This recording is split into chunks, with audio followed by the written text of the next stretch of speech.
the end of summer, and I got to tell you that the weather is less than inspiring. It's raining and it's cold, and so we were going to do a 1 year wrap up and walk around outside, but I don't want to be outside, so I'm going to talk to you about some of the changes that we've made inside the house to live a more sustainable life and to care more for the planet that we live on. You're not supposed to be up here. Okay, so today I am making a rose hip jelly. I foraged some rose hips from Wild Roses just in the area. Can you not do a cooking video with me, please? I'm going to be sterilising these jars and cooking up my rose hip jelly with some sugar, and then we'll pour them in and hope that they set. I made a quince jelly last week, but it didn't set, so I call it quince syrup. The other thing that I'm going to be doing is, wait a second, the other thing I'm going to do today is cook up a potato, leek and bacon soup, because we have these beautiful leeks from our garden. We've got some spring onions, garlic, these Egyptian walking onions and potatoes, all from our garden. These guys are starting to shoot a little bit, but they're storing pretty well in a Hessian sack underneath our bed. Doomsday prepper or what? Yeah, so I'm just going to get into it by putting a pot of water on to sterilise the jars. And the water, sterilising water for the jars is coming to boil. So once that is boiling, the jars will go in for 10 minutes under a boil so that they're sterilised. And then after that, I'll do a set test on the jelly. So we're getting some colour on our leeks, garlic, onions and bacon over there. And these are our beautiful potatoes. Look at the colour. These are royal blue variety. Check them out. It's going to be delicious soup. We're going to do a set test on the jam. So I have these little ramekins sitting in the freezer. I'm just going to put a little dollop of the jam on here. We'll put it in the fridge and see if it sets. If it sets, then it's ready to be poured out. It's looking like it is actually quite thick. So hopefully that is going to set nicely. And then we'll have a couple of jars of rose hip and apple jam. Leeks, onions, bacon, garlic. And here's our jam bubbling away. Jelly. Here's our jelly bubbling away.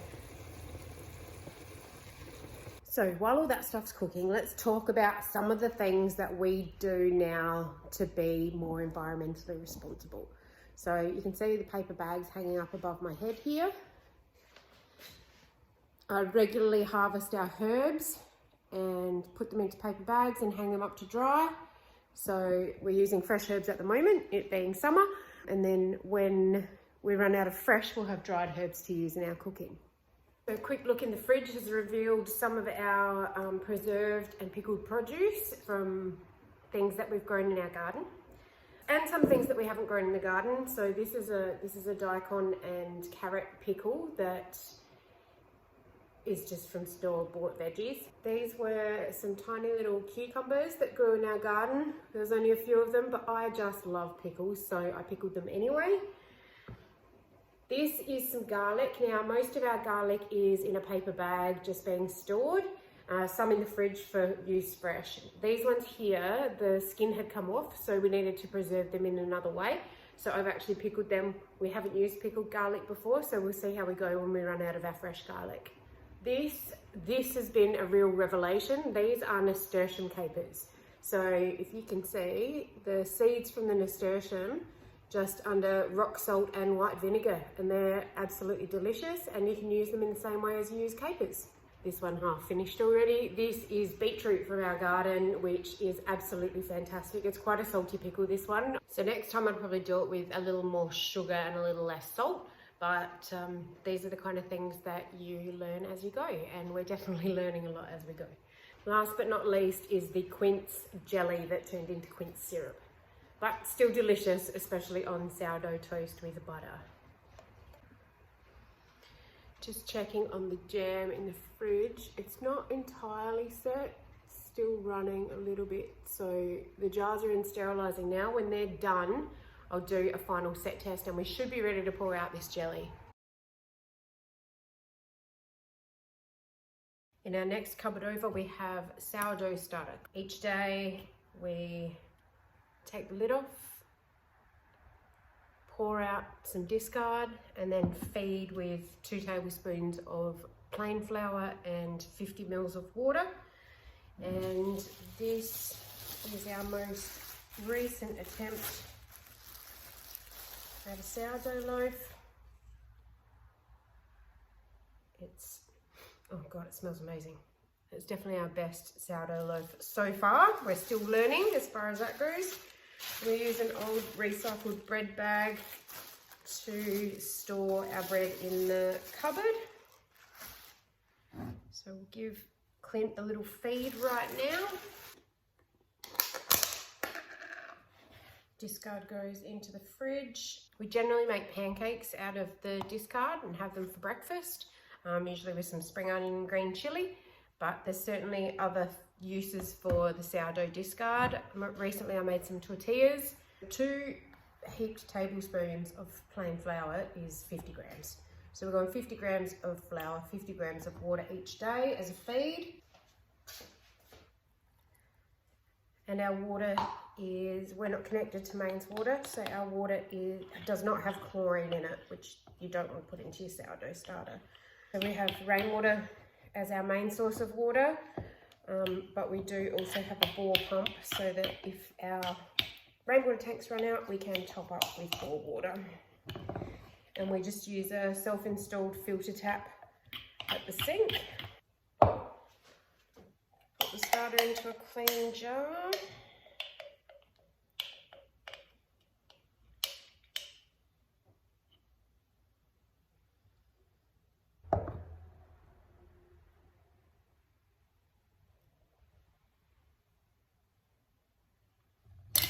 Then we'll cover with some calico cotton cloth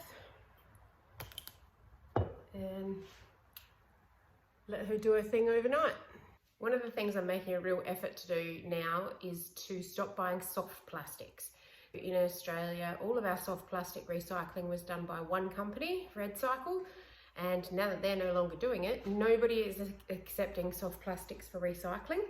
So I have to stop using soft plastic, simple as that. If it can't be recycled, then I'm not going to use it.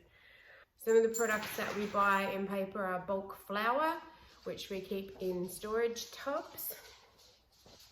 Here are our buckets of flour, plain and wholemeal.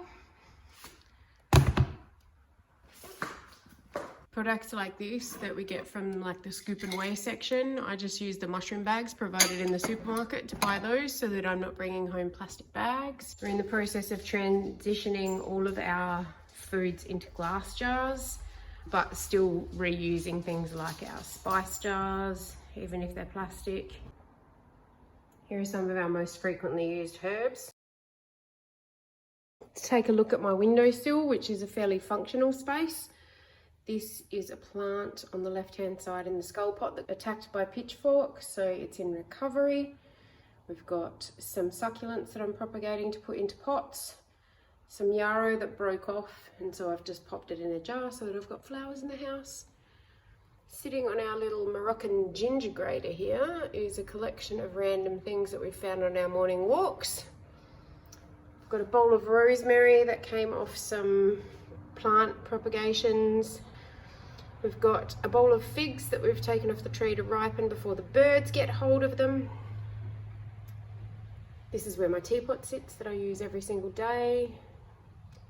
A pumpkin from the garden and some rosemary that we're propagating.